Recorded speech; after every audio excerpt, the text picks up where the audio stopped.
কিতাবু রশিদিন। কিতাব রশিদিন এটা মুজাফফুল সম্পর্ক। এজাফতের ক্ষেত্রে আমরা একটা বিষয় খেয়াল করব, এজাফতের তরজমা মুজাফফুল ইলাইহি থেকে শুরু হয়। এজাফতের তরজমা মুজাফফুল ইলাইহি থেকে শুরু হয়, তাই কিতাব রশিদিনের তরজমা হবে রাশেদের কিতাব। কিতাব আগে রাশেদ পরে রাশেদ থেকে তরজমা শুরু হলো রাশেদের কিতাব। পরে কিতাবুত তিলমিজি। এখন আমি একটি গুরুত্বপূর্ণ বিষয় দেখাবো, যা কোরআন হাদিস এবং বিভিন্ন আরবি কিতাব বোঝার জন্য অত্যন্ত জরুরি। তা হলো এজাফতের সম্পর্ক। মুজাফফুল ইলাইহি মুজাফফুল ইলাইহি এর যতগুলো ব্যবহার রয়েছে এবং মুজাফফুল ইলাইহি এর তরজমা কীভাবে হয় এই বিষয়টি আমি এখন দেখাবো। কারণ আরবি কিতাবের ভিতরে কোরআন হাদিসের মধ্যে এজাফতের ব্যবহার অনেক বেশি। আমরা এজাফতের অর্থের ধরন বুঝতে না পারার কারণে বা আমাদের ছাত্ররা, মাদ্রাসার ছাত্ররা এই ব্যবহারের ধরনটি বুঝতে না পারার কারণে অনেক সময় তরজমার ক্ষেত্রে ভুল করে থাকেন, যার কারণে কোরআন হাদিস এবং বিভিন্ন আরবি কিতাব বোঝার ক্ষেত্রে প্রতিবন্ধক হয়। তাই এই বিষয়টি অত্যন্ত গুরুত্বপূর্ণ এবং গুরুত্ব সহকারে এই বিষয়টি আমরা আয়ত্ত করব। শুধু মুখস্থ করব না, বোঝার চেষ্টা করব, যাতে করে অন্যগুলোর ক্ষেত্রে আমরা বিষয়টি ব্যবহার করতে পারি। কিতাবু রশিদিন। কিতাব রশিদিন এটা মুজাফফুল সম্পর্ক। এজাফতের ক্ষেত্রে আমরা একটা বিষয় খেয়াল করব, এজাফতের তরজমা মুজাফফুল ইলাইহি থেকে শুরু হয়। এজাফতের তরজমা মুজাফফুল ইলাইহি থেকে শুরু হয়, তাই কিতাব রশিদিনের তরজমা হবে রাশেদের কিতাব। কিতাব আগে রাশেদ পরে রাশেদ থেকে তরজমা শুরু হলো রাশেদের কিতাব। পরে কিতাবুত তিলমিজি। কিতাবুত তিলমিজি এর তরজমা ছাত্রের কিতাব। ছাত্র তিলমিজি থেকে তরজমা শুরু হয়েছে। কিতাবুত তিলমিজিন এটা হলো একটি নাকিরার দিকে এজাফত হয়েছে।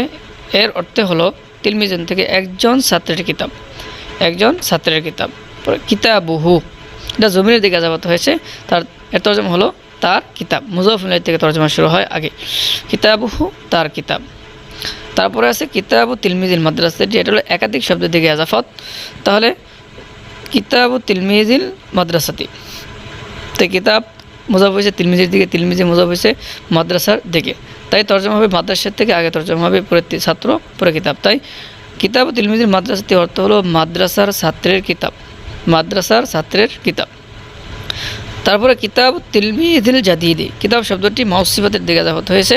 কিতাব তিলমিজিল জাদিদি, কিতাব হলো মুজাফফর তিলমিজিল জাদিদি মুজাফফুল ইলাইহি, মুজাফফুল ইলাইহি থেকে তরজমা শুরু, আর তরজমা হবে নতুন ছাত্রের কিতাব। পরে কিতাব রশিদিন জাদিদুন। কিতাব রশিদিন জাদিদুন, কিতাব রশিদিন এর মুজাফফুল ইলাইহি মুবতাদা, জাদিদুন হলো খবর। অর্থ হবে রাশেদের কিতাবটি নতুন বা রাশেদের কিতাব নতুন, এটা বাক্য হয়ে গেছে। তারপর হলো কিতাবুত তিলমিজিল জাদিদি। কিতাবুত তিলমিজিল জাদিদি কদিমুন।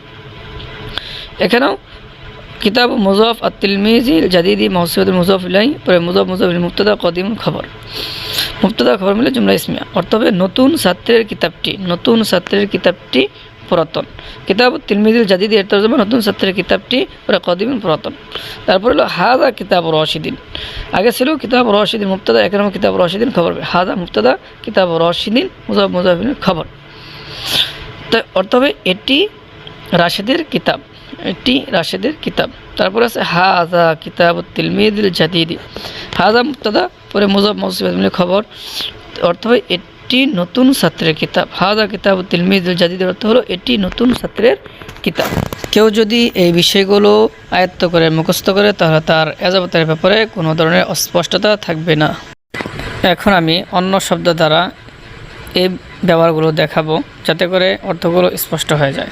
কিতাব রশিদিন এর জায়গায় যদি বলি কলামু মাজিদিন, তাহলে অর্থ হবে মাজিদের কলম। যদি কিতাবু ফাতিমাতা বলি তাহলে ফাতেমার কিতাব, কিতাবু কলামু ফাতিমাতা, ফাতিমার কলম। কিতাবু তিলমিজ জায়গায় যদি কলামু তিলমিজি বলি ছাত্রের কলম, তো কিতাবু তিলমিজিন এর জায়গায় যদি কলামু তিলমিজিন বলি তাহলে হবে একজন ছাত্রের কলম। কিতাবুহু এর জায়গায় যদি কলামুহু বলে তাহলে তার কলম, কলামুহা বললে সে একজন মহিলার কলম, কলামুহু বলে তাদের কলম। তো কলামু তিলমিজিল মাদ্রাসাতি অর্থ হবে মাদ্রাসার ছাত্রের কলম।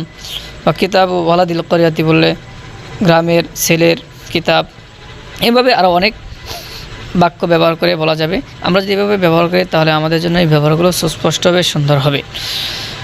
এজন্য আমরা শুধু একটির মধ্যে সীমাবদ্ধ না রেখে এই জাতীয় আরও অনেকগুলো ব্যবহার আমরা শিখব।